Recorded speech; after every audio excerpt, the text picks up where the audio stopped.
அண்ணே, என்னண்ணே ரொம்ப நாளா ஆளே காணோம். உடம்பு வேற இப்படி அழைச்சிட்டு இருக்கீங்க. டயட்டு கேட்டு இருக்கீங்களா? நீங்க வேற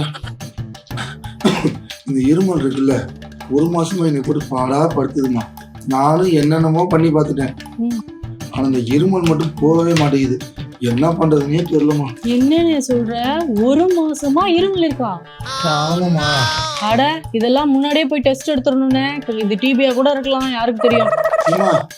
என்னமா டிவி இப்படிலாம் சொல்லி இப்படி பயமுறுத்துற? அண்ணே பயப்படாதனே. முதல்ல நான் சொல்ற சிம்டம்ஸ் எல்லாம் உங்களுக்கு இருக்குதான்னு சொல்லுங்க. என்னன்னு சொல்றேன். சளி இருக்குதா? ஆமா இருக்குமா. இருமலு? ஐயோ, ஆல்ரெடி இருமிட்டு தான் இருக்கீங்க. உடம்பு ஏதாவது இழைச்சிருக்கா? ஐயோ, ரொம்ப இழைச்சிட்டு இருக்கீங்களே. சரி, இந்த ஈவினிங் நேரத்துல காய்ச்சல் மாதிரி ஏதாவது வருதா? ஆமா, சாயந்தரம் காய்ச்சல் வருது.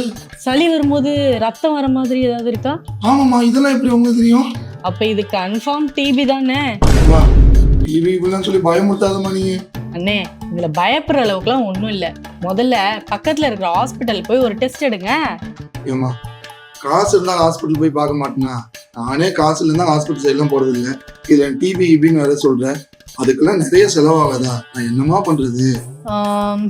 அப்ப ஒண்ணு பண்ணுங்க, பக்கத்துல நம்ம கவர்மெண்ட் ஹாஸ்பிட்டல் இருக்குல்ல, ஆமா, அங்க போங்க, ஒரு டிபி டெஸ்ட் எடுத்து விடுங்க. சரிம்மா, எடுக்கிறேன். அப்போ உங்களுக்கு டிபி இருக்குன்றது கன்ஃபார்ம் ஆயிடுச்சுன்னா மறுபடியும் டிபின்னு சொல்லி பயமுறுத்தாதமா நீங்க. அண்ணே, பயப்படாதீங்கண்ணே. நான் உங்களுக்காக மட்டும் சொல்லல, உங்க குடும்பத்துக்கும் சேர்த்துதான் சொல்லிக்கிட்டு இருக்கேன். எனக்கு இருமல் இருக்கு, அதனால டிபியா இருக்குன்னு சந்தேகப்படுறேன். இப்ப என் குடும்பத்துக்கும் வரும்னு சொல்ற, எனக்கு புரியலமா. உங்களுக்கு இருந்தா உங்க குடும்பத்துக்கு பரவாதா? என்னமா இப்படி சொல்ற நீ? இருங்க, ஏன் இப்படி பதறீங்க? டிபி எல்லாம் அசால்ட்டா கியூர் பண்ண வேண்டிய விஷயம். சரிம்மா, நான் என்ன பண்ணணும்னு சொல்லுமா, செய்யறேன். டாக்டர்கிட்ட போனீங்கனாலே 6 மாசம் கம்பல்சரி ட்ரீட்மெண்ட் கொடுப்பாங்க. அதை தவிர்த்து அவர் கொடுக்குற மாத்திரை மருந்தெல்லாம் கரெக்டா டைமுக்கு சாப்பிட்டுருங்க.